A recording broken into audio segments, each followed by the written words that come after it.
നമ്മളെ നിയന്ത്രിക്കണം ആദ്യം. അല്ലാഹു നമുക്കതിന് തൗഫീഖ് നൽകട്ടെ. അതിന് നബി തങ്ങൾ ദുആ ഇറക്കാൻ പറഞ്ഞ ദുആയുണ്ട്. അല്ലാഹുമ്മ ആതി നഫ്സി തഖ്വാഹാ വസക്കിഹാ അൻത ഖൈറു മൻ സക്കാഹാ അൻത വലിയുഹാ വമൗലാഹാ. ഹബീബായ തങ്ങൾ പഠിപ്പിച്ച ദുആയാണിത്. അല്ലാഹുവേ ആതി നഫ്സി തഖ്വാഹാ, എന്റെ ശരീരത്തിന്റെ എന്റെ നഫ്സിനെ നിയന്ത്രിക്കാനുള്ള കഴിവ് നീ എനിക്ക് നൽകണേ റബ്ബേ. ഒരു മനുഷ്യൻ അവനവനെ കൺട്രോൾ ചെയ്യാൻ പറ്റാത്തൊരവസ്ഥ, അത് വലിയ അപകടമാണ്. നമുക്ക് നമ്മുടെ ഇമോഷൻസ്, നമ്മുടെ വികാരങ്ങള്, നമ്മുടെ വിചാരങ്ങള്, നമ്മുടെ തോന്നലുകള്, നമ്മുടെ വികാര വിക്ഷോഭങ്ങള് ഇത് നിയന്ത്രിക്കാൻ കഴിയാതെ വരുന്നത് വലിയൊരു ദുരന്തമാണ്. അല്ലാഹുവിനോട് ചോദിച്ച് പ്രാർത്ഥിച്ച് പഠിക്കണം. ഈ ദുആ നമ്മൾ ശരിക്ക് പഠിച്ചു വെക്കണം. അല്ലാഹുമ്മ റബ്ബേ ആതി നഫ്സി തഖ്വാഹാ, എന്റെ ശരീരത്തിന് ആവശ്യമായ ബോധം തഖ്വയും നിന്നെ കുറിച്ചുള്ള ഭയപ്പാടും നീ തന്നെ നൽകണേ റബ്ബേ. വസക്കിഹാ, എന്റെ ശരീരത്തെ നീ ശുദ്ധിയാക്കി തരണമേ. അൻത ഖൈറു മൻ സക്കാഹാ, നീയാണല്ലോ റബ്ബേ ശരീരത്തെ ഏറ്റവും നന്നാക്കി തരുന്നവൻ. അൻത വലിയുഹാ വമൗലാഹാ, എന്റെ ശരീരത്തിന്റെ ഉടമസ്ഥനും എന്റെ ശരീരത്തിന്റെ ഗാർഡിയൻ, എന്റെ ശരീരത്തിന്റെ രക്ഷിതാവ്, ഇതെല്ലാം നീയല്ലയോ റബ്ബേ, നീയല്ലയോ എന്റെ ഉടമസ്ഥൻ. അതുകൊണ്ട് നീ എന്നെ നന്നാക്കി തരണേ എന്ന് അള്ളാഹുവിനോട് നമ്മുടെ ഓരോ വിശ്വാസി ജനങ്ങളും ഓരോരുത്തരും ദുആ ചെയ്യണം. പ്രത്യേകിച്ച് നമ്മുടെ യുവാക്കളും യുവതികളും, ഏറ്റവും പ്രധാനമായി നമ്മുടെ ഉയർന്ന ക്ലാസ്സുകളിൽ പഠിക്കുന്ന വിദ്യാർത്ഥിനികള് ഈ ദുആ പഠിച്ചു വെക്കണം. ഒന്ന് ചൊല്ലി നോക്കൂ, നമുക്ക് ഒരുമിച്ച് ചൊല്ലാം. അല്ലാഹുമ്മ ആതി നഫ്സി തഖ്വാഹാ വസക്കിഹാ അൻത ഖൈറു മൻ സക്കാഹാ അൻത വലിയുഹാ വമൗലാഹാ. ഒരുപക്ഷേ നമ്മൾ കേട്ടു പരിചയപ്പെട്ട പ്രാർത്ഥനയാകും ഇത്.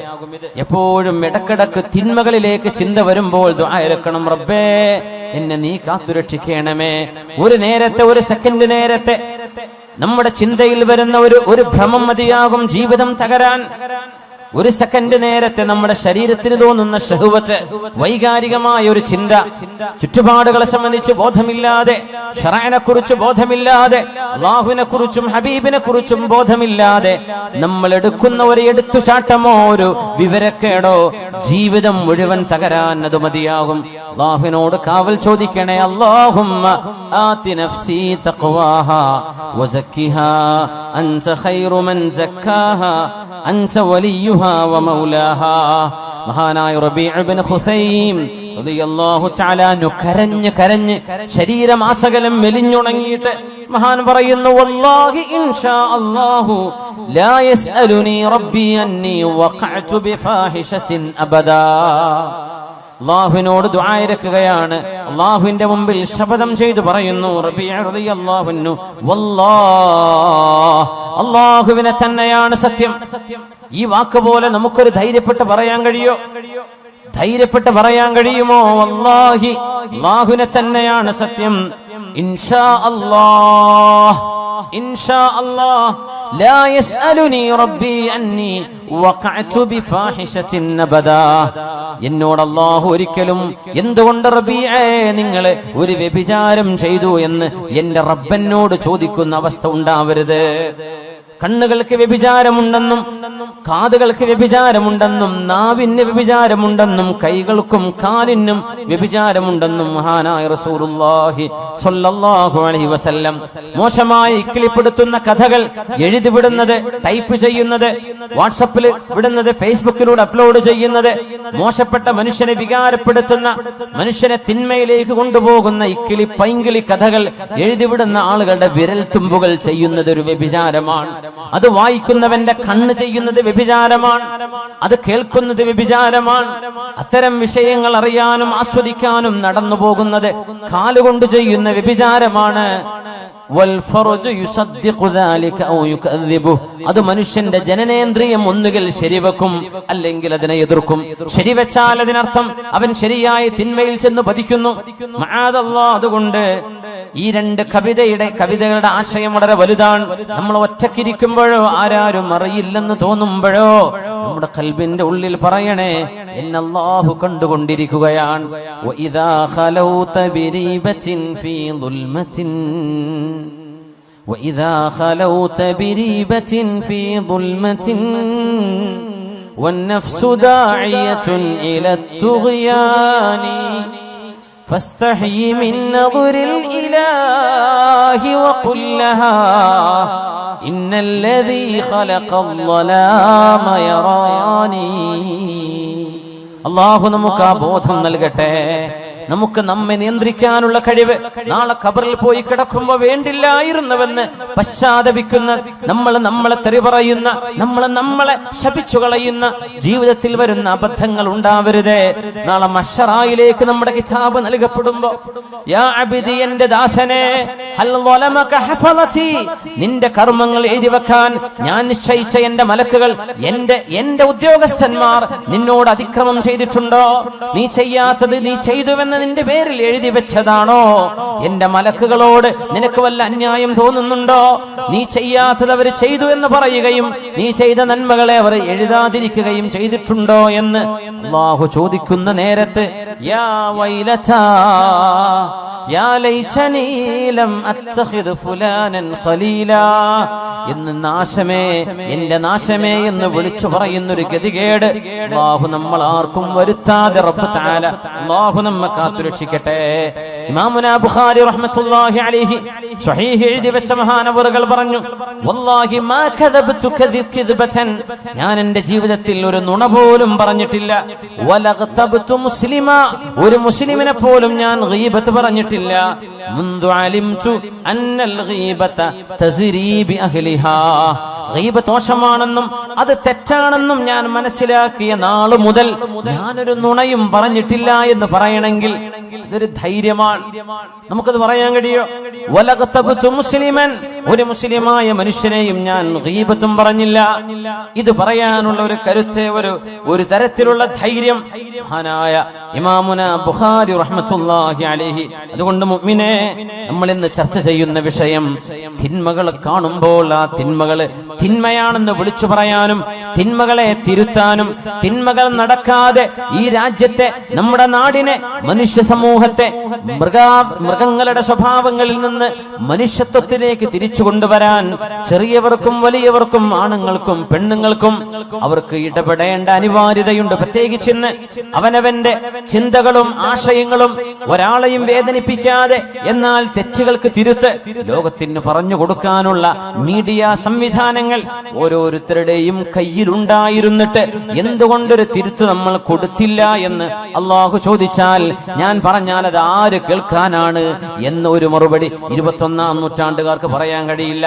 ഈ ഫേസ്ബുക്കും വാട്സപ്പും ഉള്ള കാലത്ത് തിന്മകളെ തിന്മകളായിട്ട് തന്നെ അതിനെ മനസ്സിലാക്കുകയും അത് തിരുത്താനുള്ള ആഹ്വാനം നടത്തുകയും ചെയ്യേണ്ട അനിവാര്യത ഹബീബായ നബി തങ്ങൾ പറഞ്ഞു. മുൻ സമുദായങ്ങൾ നശിപ്പിക്കപ്പെട്ടു പോയവരുണ്ട്. എത്രയോ ആളുകൾ നമ്മൾ പെട്രയെ കുറിച്ച് പറയും. ജോർഡാനിന്റെ ഭാഗമാണ് പെട്ര. ജോർഡാനിന്റെ ഈസ്റ്റിലേക്ക്, നോർത്ത് ഈസ്റ്റിലേക്ക്, സൗദി അറേബ്യയുടെ നോർത്ത് വെസ്റ്റിലേക്ക് മദായിൻ സാലിഹ്, അതിനിപ്പുറത്ത് പെട്ര, ആ പ്രദേശങ്ങൾ സമൂദ് ഗോത്രക്കാർ, സാലിഹ് നബി അലൈഹിസ്സലാമിന്റെ ആളുകൾ ജീവിച്ചു പോയ സ്ഥലം ഇന്ന് ടൂറിസ്റ്റ് കേന്ദ്രങ്ങളാണ്. അത് ടൂറിസത്തിന്റെ സ്ഥലങ്ങളല്ല എന്നാ ഖുർആൻ പറയാം, അത് അദാബിന്റെ സ്ഥലങ്ങളാണ്. നിങ്ങൾ അതിലൂടെ കടന്നു പോകുമ്പോ ഇല്ല അൻതും ബാഖൂൻ, കരഞ്ഞുകൊണ്ടല്ലാതെ സ്വഹാബികളെ ഇതിലെ കടന്നു പോകരുത് എന്ന് നബി തങ്ങൾ തബൂക്കിലേക്ക് പോകുമ്പോൾ പറഞ്ഞു കൊടുത്തിട്ടുണ്ട് സല്ലല്ലാഹു അലൈഹി വസല്ലം. ആ മലകൾ വലിയ വലിയ പർവ്വതങ്ങളാണ് അവര് വീടുകളാക്കി കൊത്തിയെടുത്തത്. ഇന്നൊന്ന് വെറുതെ നെറ്റിലൊന്ന് പെട്ര എന്ന് അടിച്ചു നോക്കിയാൽ കാണാൻ പറ്റും. സമൂദുകാർ യൻഹിതൂന മിനൽ ജിബാലി ബുയൂതാ, അവര് പർവ്വതങ്ങളെ തുരന്ന് വീടുണ്ടാക്കിയവരാണ് എന്ന് ഖുർആൻ പറഞ്ഞതിനെ ശരിക്കും കാണണമെങ്കിൽ ഒരു ഗൂഗിൾ ഇമേജസിൽ പെട്ര, PETRA, പെട്ര എന്നടിച്ചു കൊടുത്താൽ മനസ്സിലാവും. സമൂദുകാരുണ്ടാക്കി വെച്ച മലകൾ, പർവ്വതങ്ങളെ വീടുകളാക്കി മാറ്റിയ ഇന്നും അവിടെ നിലനിൽക്കുന്ന ആരെങ്കിലും പിന്നെ അവിടെ പോയി പാർത്തോ? ആരും പാർത്തില്ല. എന്തേ? ആ സമുദായം നശിപ്പിക്കപ്പെട്ടു പോയവരാണ്. പിന്നെ ആരും അവിടെ അനന്തരെടുത്തിട്ടില്ല. വാപ്പാന്റെ വീട് വലിയ വലിയ മാമലകളാണ്, വലിയ ജനലും വാതിലുമുള്ള വലിയ വീടുകളായി കോട്ടകളാക്കി ഇവർ പണിതത്. ആരെങ്കിലും പാർത്തോ? ഇല്ല. അല്ലാഹു നശിപ്പിച്ചു. ഇറ്റലിയുടെ ഭാഗമായ ഒരു സ്ഥലമുണ്ട്, പ്യൂംപി എന്ന് പറയുന്ന സ്ഥലം. പ്യൂംപി വ്യഭിചാരം പച്ചയായി തെരുവുകളിൽ വ്യഭിചാരം നടത്തിയ ആളുകളാണ്. ആ വ്യഭിചാരത്തിൽ പ്രത്യേകത, എല്ലാ അങ്ങാടികളുടെ ചുമരുകളിലും പുരുഷനും സ്ത്രീയുടെയും നഗ്നമായ രൂപങ്ങളും ചിത്രങ്ങളും പച്ചയായി എഴുതി വെച്ചിരുന്ന ചിത്രപ്പണിയെടുത്തിരുന്ന പ്യൂംപി എന്ന് പറയുന്ന നാട്ടുകാർ ഇറ്റലിക്കാരാണ്. ആ നഗരം അള്ളാഹു നശിപ്പിച്ചത്. ഇന്ന് അവിടെ ചരിത്രാവശേഷിപ്പുകളുണ്ട്. എന്താ? ആ പ്യൂംപിയിലേക്ക് കടക്കുമ്പോ ചെറിയ മക്കളെ, അതൊരു ഒരു മ്യൂസിയം സിറ്റിയാണിന്ന്. അല്ലാഹു തആല പാറകൾക്കുള്ളിലെ തിളച്ചുമറിയുന്ന ഭൂമിക്കുള്ളിലെ ലാവ, അഗ്നിപർവ്വതം ഉണ്ടാകുമ്പോഴുണ്ടാകുന്ന ലാവ പ്യൂംപി നഗരത്തിലേക്ക് അടിച്ചു വന്ന് വ്യഭിചാരത്തിൽ ഏർപ്പെട്ടിരുന്ന ആണിന്റെയും പെണ്ണിന്റെയും ദേഹത്തിലൂടെ ആ ചുട്ടുപൊള്ളുന്ന കുഴമ്പ് പോലെയുള്ള പാറയുടെ അള്ളാഹുവിന്റെ ഈ ലാവയുടെ ആ ഒരു ലായനി ദേഹത്തുകൂടെ കവിഞ്ഞു പോയപ്പോ കിടന്ന കിടപ്പിൽ കല്ലുകളായി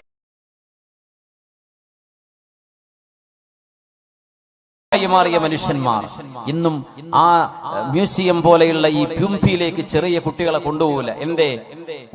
ആണും പെണ്ണും പച്ചയായി തോന്നിവാസം ചെയ്തുകൊണ്ടിരിക്കുന്ന നേരത്ത് അവരുടെ ദേഹത്തുകൂടെയാണ് ഈ അദാബ് വന്നത്. അവരങ്ങനെ കല്ലായി ഉറച്ച്, കൈ വായ തുറന്ന്, കൈ പൊക്കി വെച്ച്, കാല് പൊക്കി വെച്ച്, കമിഴ്ന്ന് കിടന്ന് ഇങ്ങനെയൊക്കെ കിടക്കുന്ന മനുഷ്യ കോലങ്ങൾ.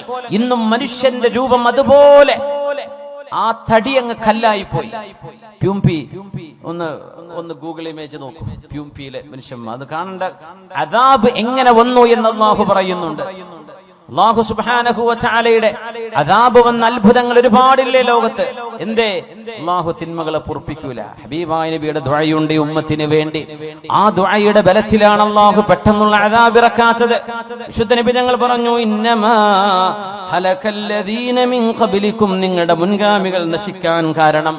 അബൂ ദാവൂദ് റഹ്മഹുല്ലാഹ് സുനനിൽ കൊണ്ടുവന്ന ഹദീസ്. നിങ്ങളുടെ മുൻഗാമികൾ അല്ലാഹു നശിപ്പിച്ചത്, ഒരു മനുഷ്യൻ തന്റെ കൂട്ടുകാരൻ തിന്മ ചെയ്യുമ്പോ നീ അത് ചെയ്യല്ലേ എന്ന് പറയും. കള്ളുടിക്കുന്നോട് നീ കുടിക്കല്ലേ എന്ന് പറയും. വ്യഭിചരിക്കുന്നോട് വ്യഭിചരിക്കല്ലേ എന്ന് പറയും. പെണ്ണുങ്ങളുടെ പിന്നാലെ നടക്കുന്നോട് നീ ചെയ്യല്ലടോ, മോശല്ലേ എന്ന് പറയും. പിന്നെ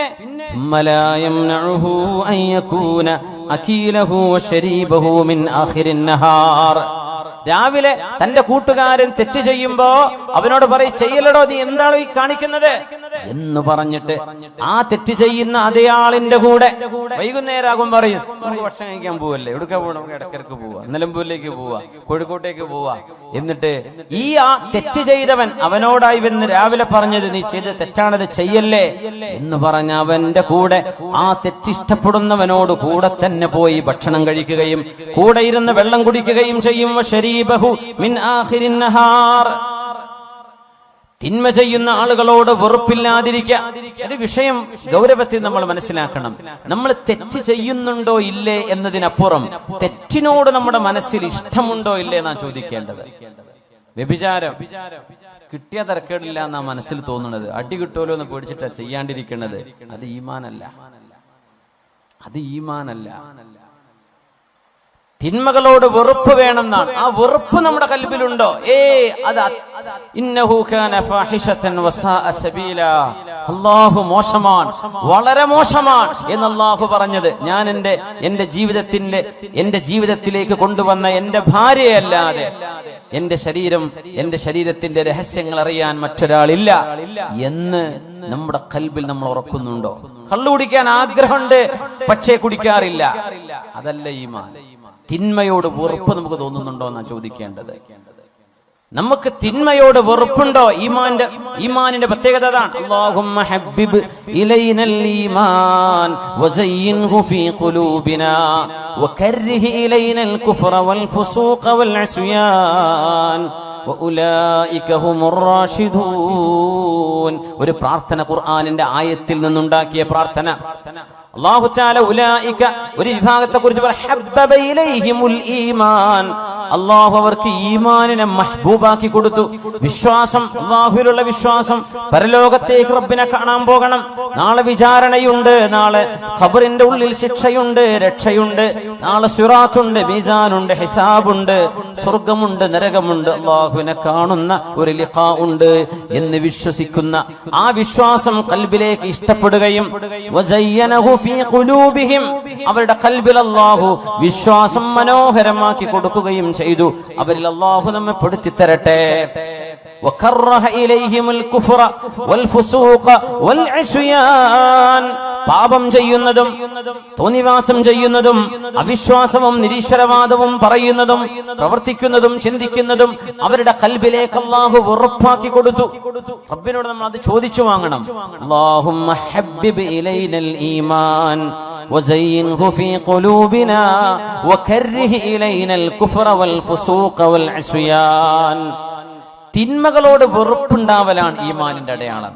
ഇപ്പൊ ലോട്ടറി അടിച്ചാൽ എനിക്ക് അടിക്കാത്തോണ്ട് കുഴപ്പമില്ല, അടിച്ചു കഴിഞ്ഞാൽ ഞാൻ ഏതെങ്കിലും മൂലയിൽ നിന്ന് മസല ഉണ്ടാക്കിയിട്ട് അത് ഹലാലാക്കും എന്നാണ് കൽബിന്റെ ഉള്ളിലുള്ളതെങ്കിൽ ഈമാനില്ല. കിട്ടാത്തോണ്ട് അടിച്ചു കിട്ടിയോക്കണ്ടേ, എന്തെങ്കിലും മസല ഉണ്ടാക്കിയിട്ട് ആ കാശ് ഇങ്ങോട്ട് കയ്യിലാക്കും, ഇതാണ് നമ്മുടെ ഉള്ളിലിരിപ്പെങ്കിൽ അതല്ല ഈമാൻ. കള്ളുടിയന്മാരെ കാണുമ്പോഴേ എന്റെ ടേസ്റ്റ് എന്താന്ന് അറിയാൻ പൂതി ഉണ്ടായിരുന്നു, നടക്കൂലല്ലോ. ആ പൂതി വരാൻ പാടില്ല. വ്യഭിചാരം, ഒരുത്തങ്ങം വന്ന് പറയടോ ഞാൻ മറ്റോള ചാടിച്ചു, ഇവിടെ ചാടിച്ചു, എന്നെ കൊണ്ട് പറ്റിയിട്ടില്ലല്ലോ എന്നാ തോന്നണതെങ്കിൽ ആ പറയണോ ഈമാനില്ല. വെറുപ്പ്, തിന്മയോട് വെറുപ്പ് വരണം എന്നാണ്, അതാണ് ഈമാൻ. അത് നമുക്ക് വരുന്നുണ്ടോ എന്നാ വിഷയം. തിന്മയോട് വെറുപ്പ്, എന്ത് മുമ്പ് കൊണ്ടുവന്ന് വെച്ചാലും ഞാൻ തൊടൂല എന്നതാണ്. മഹാനായ അബ്ദുല്ലാഹി ഇബ്നു ഹുദാഫത്തു സഹ്മി റളിയല്ലാഹു അൻഹു, ഉമറുൽ ഫാറൂഖ് റളിയല്ലാഹു അൻഹുവിന്റെ കാലത്തെ ഫാറൂഖ് റളിയല്ലാഹു അൻഹു മദീനക്കാരോട് മുഴുവൻ, ആ മഹാനുഭാവൻ റോമെന്ന് വരുമ്പോ മദീനക്കാരോട് മുഴുവൻ വിളംബരം ചെയ്തു. മദീനക്കാർ മദീനയുടെ ഗേറ്റിലേക്ക് വന്നു നിൽക്കണം. അന്ന് നഗരങ്ങൾക്ക് ഗേറ്റ് ഉണ്ടാവും, കരുളായിക്ക് ഒരു ഗേറ്റ് ഉണ്ടാവും, നിലമ്പൂർക്ക് ഒരു ഗേറ്റ് ഉണ്ടാവും, എടക്കരക്ക് ഒരു ഗേറ്റ് ഉണ്ടാവും. ആ ഗേറ്റിനുള്ളിൽ കടക്കാൻ പറ്റും എന്ന പോലെ. ഇവിടെ നമുക്ക് നമ്മുടെ നാട്ടിൽ ഗേറ്റൊന്നും ഉണ്ടായിട്ടില്ല. പക്ഷെ അറബ് രാജ്യങ്ങളിൽ സമർക്കന്ദിലും ബുഖാറയിലും ഇന്ന് പോയാൽ കാണാൻ പറ്റും പഴയ കാലത്തെ അവരുടെ കോട്ടയുടെ മതിലുകൾ. ഒരു നഗരത്തിന് ഭിത്തി ഉണ്ടാവും. മദീനക്കന്ന് ഭിത്തിയുണ്ട്. മദീനയുടെ ഭിത്തികളിലേക്ക് പുരുഷന്മാർ മുഴുവനും ഇറങ്ങിച്ചെല്ലണം. എന്നിട്ട് അബ്ദുല്ലാഹി ഇബ്നു ഹുദാഫത്തു സഹ്മി വരുമ്പോൾ ആ മഹാനുഭാവന്റെ നെറ്റിയിൽ മദീനക്കാർ മുഴുവനും ഉമ്മ വെക്കണം, ചുംബിക്കണം, ആ മഹാന്റെ നെറ്റിയിൽ മുത്തണം എന്ന് ഫാറൂഖ് റളിയല്ലാഹു അൻഹു ഉത്തരവിട്ട സ്വഹാബിയാണ് അബ്ദുല്ലാഹി ഇബ്നു ഹുദാഫത്തു സഹ്മി. എന്താ കാരണം എന്നറിയോ? എന്തിനാണ് മദീനക്കാർ മുഴുവൻ ആ മഹാനെ ചെന്ന് സ്വീകരിക്കണം? ഒരു കാരണമുണ്ട്. റോമക്കാരുമായി നടന്നൊരു യുദ്ധത്തിൽ ഒരുപാട് മുസ്ലിമീങ്ങളെ അവര് ബന്ദികളാക്കി പിടിച്ചപ്പോ മഹാനായ അബ്ദുല്ലാഹി ഇബ്നു ഹുദാഫത്തു സഹ്മി റളിയല്ലാഹു അൻഹുവിനെ പിന്തിരിപ്പിക്കാൻ ഏറ്റവും ഈമാനുള്ള ഒരാളെ, മുസ്ലിമീങ്ങളിൽപ്പെട്ട ഒരാളെ കൊണ്ടുവാ എന്ന റോമൻ എംപറർ ഉത്തരവിട്ടപ്പോ അന്ന് പിടിച്ചു കൊണ്ടുപോകപ്പെട്ടത് ഈ സ്വഹാബിയാണ്, അബ്ദുല്ലാഹി ഇബ്നു ഹുദാഫത്തു സഹ്മി റളിയല്ലാഹു അൻഹു. രാജാവ് ചോദിച്ചു, ഇസ്ലാം വിട്ടിങ്ങോട്ട് ക്രിസ്ത്യാനി മതത്തിലേക്ക് വാ. ഞാൻ വരൂല. നിനക്ക് എന്റെ അധികാരത്തിന്റെ പകുതി ഞാൻ തരാം. എന്റെ അധികാരത്തിന്റെ പകുതി, പഞ്ചായത്തിന്റെ പകുതി അല്ലേ കൊടുക്കണത്. റോമൻ എംപയർ എന്ന് പറഞ്ഞാൽ ഇന്നത്തെ യൂറോപ്പ് മുതൽ തുർക്കി മുതൽ ഇറാഖ് വരെ ജോർഡാനിലൂടെ കടന്നു പോകുന്ന പ്രവിശാലമായ ലോകത്തിന്റെ പകുതി. ഇന്നൊരു വീട് വെച്ചരാന്ന് പറഞ്ഞാൽ ഞാൻ ക്രിസ്ത്യാനി ഏത് മതച്ചായിക്കോളെ, എനിക്കൊരു വീട് കിട്ടിയാൽ മതി. ഇതാണ് മനുഷ്യന്മാരുടെ ഈമാന്റെ അവസ്ഥ. പാല് പാക്കറ്റ് കിട്ടിയാൽ ഞാൻ പോന്നോളാം, എന്റെ കിഡ്നി ചികിത്സക്ക് പൈസ കിട്ടിയാൽ ആരാ തരുന്ന ഓരോ മതത്തിലേക്ക് ഞാൻ പോരാം എന്ന് പറയുന്ന ഒരു ഈമാനിന്റെ ദുർബലത ഈ മഹാന്റെ സംഭവമായി നമ്മൾ തുലനം ചെയ്യണം. എന്റെ രാജ്യത്തിന്റെ പകുതി തരാം, എനിക്ക് വേണ്ട, ഞാൻ വരില്ല. ഇസ്ലാം ഉപേക്ഷിക്കുന്നില്ലെങ്കിൽ നിന്നെ കൊല്ലുന്നു, കൊന്നോളൂ. അങ്ങനെ പിടിച്ചിട്ട് ഒരു കുരിശിൽ രാജാവ് പറഞ്ഞു അമ്പയ്യാം, പക്ഷെ ദേഹത്ത് കൊള്ളരുത്, പേടിപ്പിച്ചാൽ മതി എന്ന് പറഞ്ഞു. അദ്ദേഹം കൂളായിട്ട് കിടന്നെടുത്തു. അവരങ്ങനെ അമ്പ ചെയ്തു, ഒരു കുലുക്കല്ല, ഒന്നും ചെയ്യേണ്ട, ഇറക്കിക്കൊള്ളുന്നു. പിന്നെ ചെയ്തതൊരു ഏറ്റവും വലിയ ക്രൂരതയാണ്. ആ മഹാനുഭാവനെ ജയിലിലടച്ചു, ഭക്ഷണം കൊടുത്തില്ല. 4 ദിവസം കഴിഞ്ഞ് ഭക്ഷണമില്ലാണ്ട്. എന്നിട്ട് ഒരു കുപ്പി കള്ളും അതോടൊപ്പം പന്നിമാംസം, പോർക്ക്, പന്നിമാംസം വേവിച്ചതും കൊണ്ടുപോയി കൊടുത്തു, ജയിലിൽ കൊണ്ടുപോയി വെച്ചു കൊടുത്തു. ആ നേരത്ത് മഹാൻ പറഞ്ഞൊരു വാക്കുണ്ട്, അല്ലാഹുവേ, ഒരു മനുഷ്യൻ കുടുങ്ങുന്ന നേരത്തെ ഇത് ഹലാലാണെന്ന് നീ എനിക്ക് വിധിച്ചിട്ടുണ്ട്. അങ്ങനെയാണല്ലോ. വേറെ ഒരു ഭക്ഷണമില്ല, ഒന്നും കയ്യിലില്ല, ഒരു വെള്ളവുമില്ല, തൊണ്ട വരണ്ട് മരിക്കാൻ പോവാൻ. അങ്ങനത്തെ ഒരു ഘട്ടത്തിൽ അവനവന്റെ ജീവൻ നിലനിർത്താൻ മാത്രം ഒരു ഹറാം അള്ളാഹു അനുവദിച്ചു കൊടുക്കുന്നു. ഒരു ഘട്ടത്തിൽ ആ നേരത്തൊരു മാംസം അതേയുള്ളൂ, വേറെ ഒന്നും ഒരു ഭക്ഷണവും ലഭ്യമല്ല. ആ ഒരു പന്നിമാംസം കഴിച്ചില്ലെങ്കിൽ അവൻ ജീവൻ അപകടത്തിലാണ്, അവൻ മരിച്ചു പോകും. അങ്ങനത്തെ ഒരു ഘട്ടത്തിൽ അത് അനുവദി ഇല്ലാമൽ തുരിർത്തും എന്ന് ഖുർആൻ പറഞ്ഞതിനർത്ഥം അതാണ്, നിങ്ങൾക്കൊരു നിർബന്ധമായ ഒരു സാഹചര്യം. യൂറോപ്പിലേക്കൊക്കെ യാത്ര പോകുമ്പോ എത്രയോ ആളുകൾ ഷെങ്കൻ വിസ എടുത്ത് പോകും. ഫ്രാൻസും ജർമ്മനിയും ഇറ്റലിയും സ്വിറ്റ്സർലൻഡും ഒക്കെ കണ്ടുപോരാം. അവിടുത്തെ മീറ്റ് ഹലാൽ മീറ്റ് ആവണമെന്നില്ല, അവിടുത്തെ ചിക്കൻ ഹലാൽ ചിക്കൻ അല്ല. വേറെ നിർവാഹമല്ലല്ലോ എന്ന് പറയുക, കഴിക്കും. വേറെ നിർവാഹം വെജിറ്റേറിയൻ കഴിക്കൂടെ, സീ ഫുഡ് കഴിച്ചൂടെ? അതിനെ പറ്റിയല്ലേ ഈ പറഞ്ഞത്. ജീവൻ അബ്ദുല്ലാഹ് ഇബ്നു ഹുദാഫത്ത് സഹ്മി ജയിലിലാണ്, കൊണ്ടുപോയി കൊടുത്തു. മഹാൻ ആ ഭക്ഷണത്തോട് രാജാവ് പരീക്ഷിക്കുകയായിരുന്നു ഈമാന്റെ അളവ്. നമ്മളൊക്കെ ഒന്ന് ആലോചിക്കണം മുഅ്മിനെ, എന്താ നമ്മളെ ഈമാനും നമ്മളും തമ്മിലുള്ള അവസ്ഥ എന്താണ്? ആ മഹാനൊരു വാക്ക് പറഞ്ഞവരുടെ മുമ്പിൽ, അല്ലാഹുവേ, ജീവിതത്തോട് മല്ലടിക്കുന്ന, മരണം മുന്നിൽ കാണുന്ന ഒരു മനുഷ്യന് ദാഹാർത്തനായ എന്റെ മുമ്പിൽ നീ ഹറാമായ വെള്ളവും ഹറാമായ മദ്യവും നീ ഹലാല് പോലെ അനുവദിക്കുന്നുണ്ട് എന്ന് എനിക്കറിയാം റബ്ബേ. ഈ മാംസം എനിക്കിപ്പോൾ കഴിക്കൽ ഹലാലാണെന്ന് എനിക്കറിയാം. 4 ദിവസമായി ഞാൻ പട്ടിണിയിലാണ്. പക്ഷേ അല്ലാഹുവേ, ഈ മാംസവും നീ ഹറാമാക്കിയത് എന്നെ കൊണ്ട് കഴിപ്പിക്കുന്നത് കണ്ട്, ഞാൻ കഴിക്കുന്നത് കണ്ട് എന്റെ മതത്തോട്, ഞാൻ മതത്തിന്റെ വിശ്വാസങ്ങളോട് പിന്മാറി എന്ന് എന്നെ താറടിച്ചു കാണിക്കാൻ, അവർ സന്തോഷിക്കാൻ ചെയ്യുന്ന ഈ പരിപാടിക്ക് ഞാൻ കൂട്ടുനിൽക്കില്ല റബ്ബേ. ഞാൻ ഇങ്ങനെ മരിച്ചാലും അവരിങ്ങനെ ഇത് കണ്ട് സന്തോഷിക്കരുത്, ഞാൻ അവരെ സന്തോഷിപ്പിക്കാൻ അനുവദിക്കില്ല, ഞാനത് തൊടുന്നില്ല റബ്ബേ എന്ന് പറഞ്ഞ് അത് തൊടാതെ പോയ അബ്ദുല്ലാഹി ഇബ്നു ഹുദാഫത്ത് സഹ്മി രാജാവ് വീണ്ടും ഇവിടുന്ന് പുറത്തിറക്കിയത്. 6-7 സ്വഹാബിമാരെ ഒരു വലിയൊരു ചെമ്പിൽ തിളച്ച എണ്ണയിൽ ജീവനോടെ കൊണ്ടുപോയിട്ടിട്ടുണ്ട്. നമ്മളൊക്കെ റോഹിംഗ്യൻ മുസ്ലിമീങ്ങളോട് ചെയ്യുന്ന അദാബ് കാണുമ്പോൾ മനസ്സൊക്കെ പടച്ചു പോകും. നമുക്ക് ഉറക്കം വരൂല, ആഴ്ചകളോളം ഭക്ഷണം കഴിക്കാൻ കഴിയില്ല റബ്ബേ. പാവം മനുഷ്യരോട് കാണിക്കുന്ന ക്രൂരത കണ്ടോ? സ്വഹാബികൾ അതിലേറെ സഹിച്ചു. 6-7 സ്വഹാബിമാരെ തിളച്ച എണ്ണ തിളപ്പിച്ചിട്ട് ജീവനോടെ അവിടെ പിടിച്ചു വെക്കപ്പെട്ട സ്വഹാബികൾ പറഞ്ഞു, അബ്ദുല്ലാ, നീ പിന്മാറിയില്ലെങ്കിൽ നിന്നെ ഇതാണ് ഞങ്ങൾ ചെയ്യാൻ പോകുന്നത്. അദ്ദേഹം കരഞ്ഞു. എന്തിനാ കരച്ചില് ചോദിച്ചു. ഞാൻ കരയുന്നത് എനിക്കൊരു ശരീരമല്ലേ ഉള്ളൂ, ഇതൊന്ന് നിങ്ങൾ ഇട്ട് കഴിഞ്ഞാൽ എന്റെ തടി തീർന്നില്ലേ? എനിക്ക് ഇങ്ങനെ 1000 ശരീരം ഉണ്ടായിരുന്നെങ്കിൽ ഞാൻ കൊതിച്ചു പോവുകയാണ്. ഒന്നല്ലേ ഉള്ളൂ, ആ സങ്കടത്തോടാണ് ഞാൻ കരയുന്നത്. ഇത് കണ്ടപ്പോഴാണ് രാജാവിന് ബോധ്യപ്പെട്ടത്, ഇസ്ലാം, ഇവര് മുസ്ലിം ആകുന്നത് പൈസക്ക് വേണ്ടിയല്ല. ഇവർ ഇസ്ലാം സ്വീകരിച്ചത് സത്യം, ധർമ്മം, യുക്തിബദ്ധമായൊരു വിശ്വാസ പ്രമാണം, ഇത് ലോകത്ത് ഇത് മാത്രമുള്ളൂ എന്ന് ബോധ്യപ്പെട്ടതിന്റെ പേരിലാണ്. ആ ഒരു വിശ്വാസത്തിന്റെ പ്രതീകമായ അബ്ദുല്ലാഹി ഇബ്നു ഹുദാഫത്ത് സഹ്മിയെ ഒന്നും ചെയ്യാതെ ശിക്ഷിക്കാതെ ഇയാൾ വെറുതെ വിടാൻ പോവുകയാണ് രാജാവ്. ഈ മനുഷ്യന്റെ ഈമാനിന്റെ ഘനം കണ്ടിട്ട് നമുക്ക് അങ്ങനത്തെ ഒരു ചെറിയൊരു ഘട്ടം വന്നാൽ എന്തായിരിക്കും നമ്മുടെ അവസ്ഥ? നമ്മളെ കീഴടങ്ങി കൊടുക്കൂലേ? അന്നേരം രാജാവ് പറഞ്ഞു, അബ്ദുല്ലാ, അവസാനത്തെ ഒരു ചോദ്യം, നീ എന്റെ നെറ്റിയിലൊന്ന് ഉമ്മ വെക്കുമോ? നെറ്റിയിൽ ഉമ്മ വെക്കെന്ന് പറഞ്ഞാൽ ഞാൻ താഴെയാണ്, നിങ്ങൾ മീതയാണ്, ഞാൻ നിങ്ങളെ ബഹുമാനിച്ചു, ഞാൻ ഒന്നുമല്ല എന്നൊരു സമ്മതിപ്പിക്കലാണത്. അദ്ദേഹം പറഞ്ഞു, ഞാൻ ചെയ്യാം, പക്ഷേ ഒരു കണ്ടീഷൻ ഉണ്ട്. ഞാനത് ചെയ്താൽ എന്റെ കൂടെയുള്ള 10, 70, 80 സ്വഹാബിമാർ, മുസ്ലിമീങ്ങൾ, താബിഈങ്ങളുണ്ട്, അവരെ നിങ്ങൾ വിട്ടയക്കണം എന്റെ കൂടെ. അദ്ദേഹം പറഞ്ഞു, നീ എന്റെ നെറ്റിയിലൊന്ന് ഉമ്മ വെച്ചാൽ നിന്നെ ഞാൻ വിട്ടയക്കാം. മഹാനവർ പറഞ്ഞു, ഞാനത് ചെയ്യാം, പക്ഷേ എന്റെ കൂടെയുള്ള 80 ആളുകളുടെ ജീവൻ അതുകൊണ്ട് രക്ഷപ്പെടണം, എന്റേത് മാത്രമല്ല. ഞാൻ തരാം. രാജാവിന് എങ്ങനെയെങ്കിലും അബ്ദുല്ലാഹി തങ്ങൾ കീഴടങ്ങണമെന്ന ആഗ്രഹത്തിലേക്ക് എത്തി. അങ്ങനെ ആ രാജാവിന്റെ നെറ്റിയിൽ അദ്ദേഹം ഉമ്മ വെച്ചു.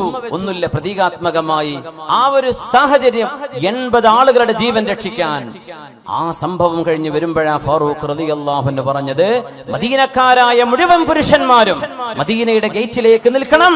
ഇനി വരാനുള്ള അബ്ദുല്ലാഹ് ഇബ്നു ഹുദാഫത്ത് സഹമിയുടെ നെറ്റിയിൽ നിങ്ങൾ ഉമ്മ വെക്കണം. അന അബ്ദഉ ബിഹിം, ഞാനാണത് ആദ്യം ചെയ്യുന്നത് എന്ന് പറഞ്ഞ് ആ നെറ്റിയിൽ ഉമ്മ ചാർത്തിയ ഉമർ ഇബ്നുൽ ഖത്താബ് റളിയല്ലാഹു അൻഹു മദീനക്കാർ മുഴുവനും. അതൊരു ഈമാനാണ്. നമ്മളെവിടെ കിടക്കുന്നു? നമ്മുടെ ഈമാൻ എവിടെ കിടക്കുന്നു? മുഅ്മിനേ, അല്ലാഹുവിനോട് ചോദിക്കണം, അല്ലാഹുമ്മ ഹബ്ബിബ് ഇലൈനൽ ഈമാൻ, അല്ലാഹുവേ ഞങ്ങളുടെ ഹൃദയത്തിലേക്ക് ഈമാൻ മഹ്ബൂബാക്കി തരണേ റബ്ബേ. ഈമാനോടൊരു ഇഷ്ടം വരണം. അത് നമ്മൾ പഠിക്കുമ്പോഴാണ് അതിനോട് ഇഷ്ടം വരിക, അറിയുമ്പോഴാണ് അതിനോട് ബഹുമാനം വരിക. അല്ലാഹുമ്മ ഹബ്ബിബ് ഇലൈനൽ ഈമാൻ وزينه في قلوبنا وكره إلينا الكفر والفسوق والعصيان وجعلنا من الراشدين. എഴുന്നേറ്റ് സ്വലാത്ത് ചൊല്ലിയിരിക്കാം.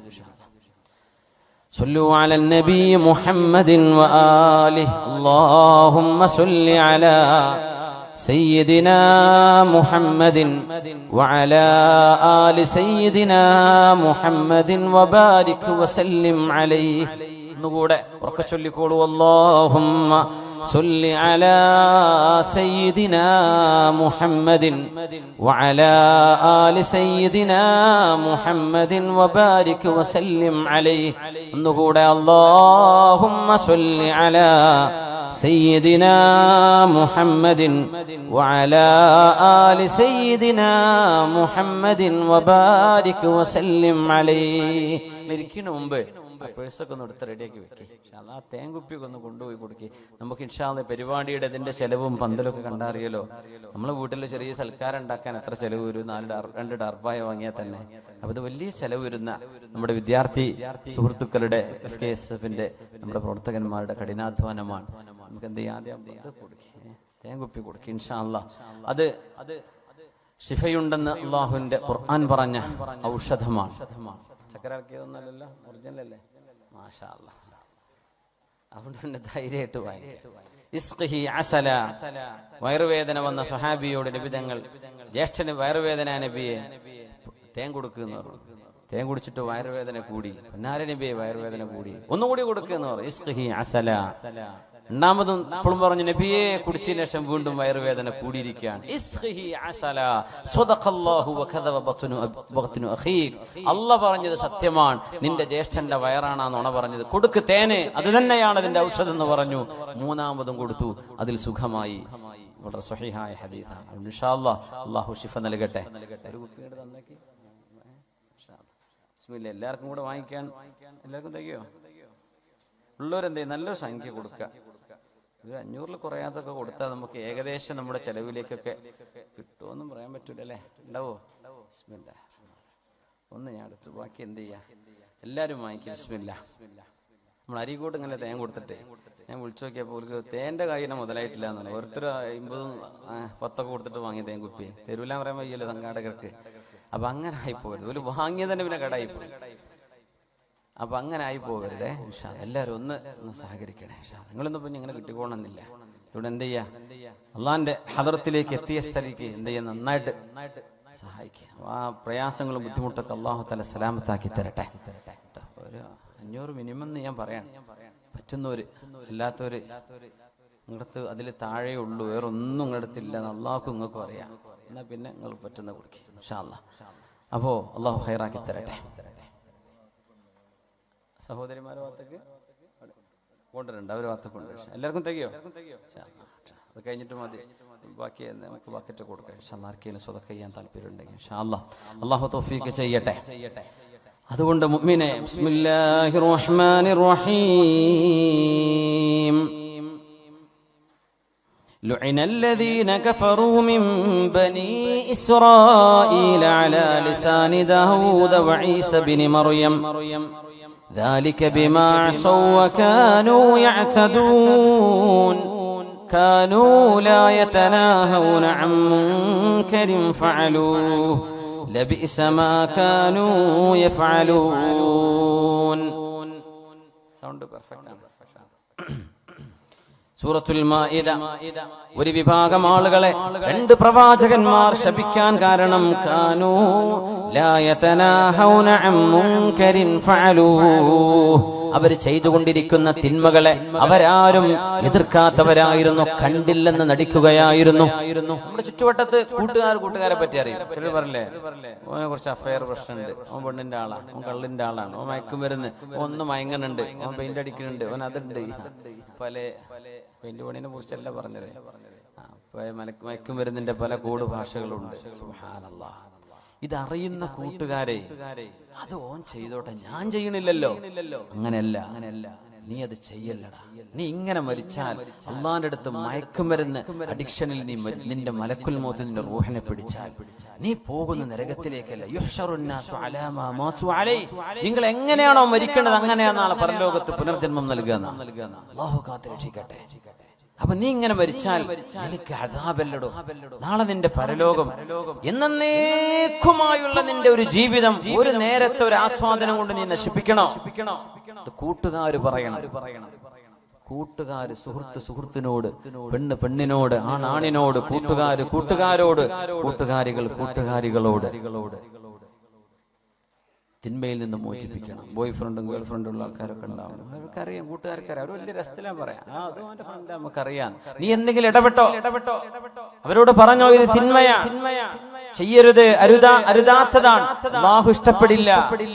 ഒരു വിവാഹത്തിലൂടെയുള്ള ഒരു കുടുംബജീവിതമല്ലാതെ വഴിവിട്ട ഈ ബന്ധങ്ങൾ പാടില്ല എന്ന് നീ പറഞ്ഞോ നിന്റെ കൂട്ടുകാരനോട്, നിന്റെ കൂട്ടുകാരിയോട്. ഒരു വിഭാഗം ശപിക്കപ്പെട്ടു. ശപിച്ചു എന്ന് പറഞ്ഞാൽ എന്താ? അള്ളാഹുവിന്റെ റഹ്മത്ത് അവർക്ക് കിട്ടൂല എന്നല്ലേ. റഹ്മത്ത് കിട്ടാതിരുന്നാൽ അവരുടെ കൂടെയുണ്ടാകുന്നത് പിശാചാണ്. പിന്നെ അവരുടെ തലയിൽ പലതും വരും.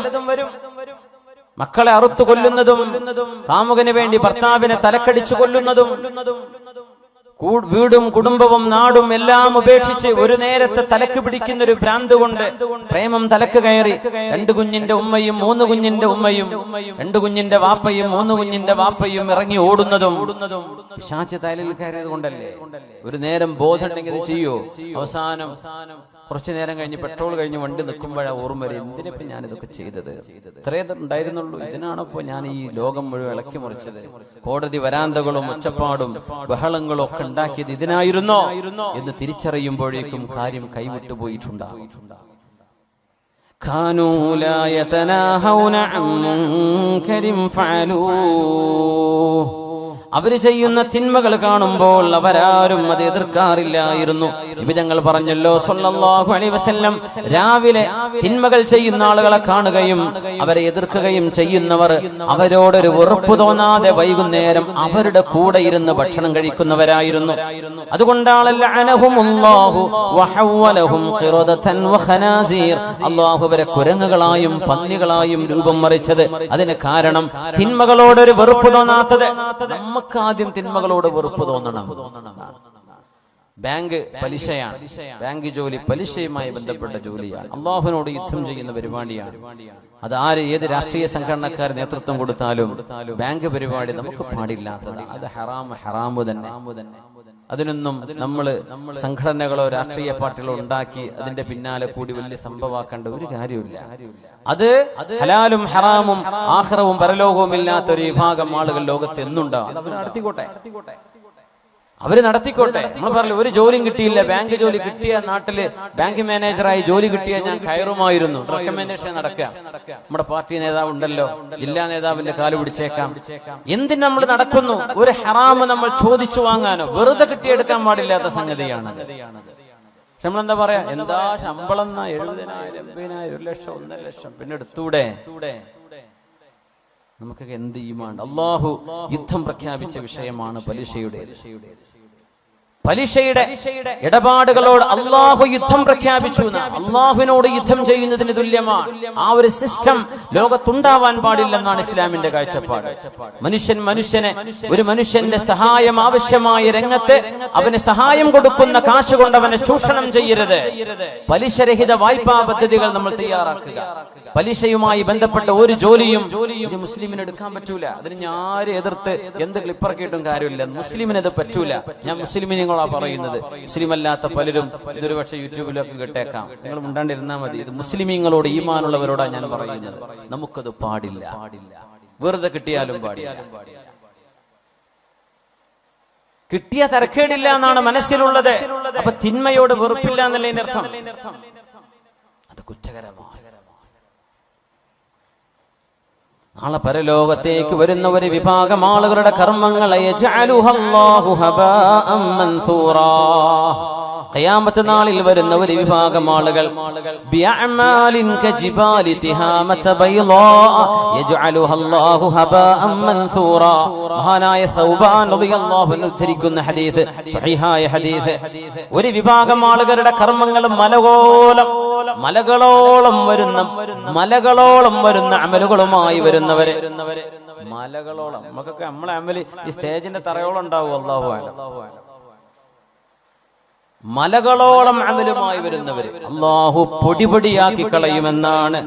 അല്ലാഹു സ്വീകരിക്കൂല. ഭയങ്കരമായ ദിക്റും സലാത്തും ഹജ്ജും കൊല്ലം ഉംറയും ഒക്കെ ചെയ്തിട്ടുണ്ട്. റമദാൻ ഹറമിൽ കുത്തിയിരിക്കുന്ന ആളാ. നാട്ടില് വട്ടിപ്പലിശേനെ പരിപാടി ഒരു കാര്യമില്ല. ആകാശങ്ങ് പോയി എയർലൈൻസിൽ ലാഭായി എന്ന് മാത്രം, വേറൊന്നും കിട്ടിയില്ല. ട്രാവൽസ് يجعلها الله هباء منثورا جلهم لنا صفهم لنا يا رسول الله لئلا نكون منهم ونحن لا نعلم. നബിയെ അത് ആരാണെന്ന് പറഞ്ഞു തരുമോ നബിയെ?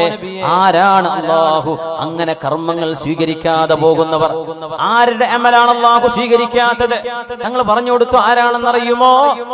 നമ്മൾപ്പെട്ടവരെ, നമ്മുടെ ആശയങ്ങളുള്ളവരെ, ഇസ്ലാമിന്റെ ഭാഷയിൽ സംസാരിക്കുന്നവരെ.